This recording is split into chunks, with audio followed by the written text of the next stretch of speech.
Many of you, when it comes to your real estate, you are having to sell it because you can't afford your mortgage payment. The problem is many of you owe more to the bank than what you can sell the house for. In that situation, there is something known as a short sale. This is where you sell the house. You've worked out a deal with the mortgage company, with the bank, where you can actually sell the house for less than what you owe them. You're short of what you owe them, and they just simply dismiss the loan and they call it even. Now, in years past, when you did this, you would still owe income taxes on the amount that you were short. Example, you owe the bank $200,000. You sell the house for $150,000. That's $50,000 short of what you owe the bank. The bank says, fine, we're even. But the government was like, oh, no, no, no. You owe us income taxes on that $50,000.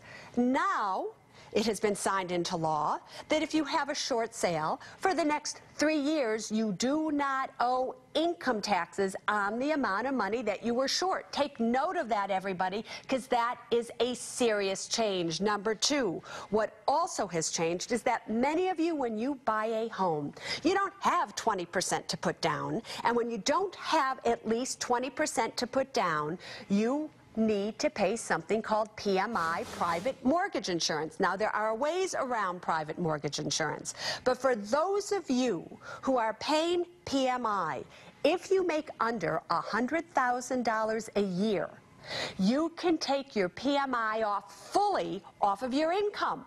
That will save you money on taxes, so that is something that you should absolutely look into as well. That deduction was to end last year. That's going to go on as well, and that includes homes that you purchased in 2007, by the way, not just 2008. And third thing you need to know, let's say you own a home, and let's say your spouse, your life partner, died, and now you're in this home alone.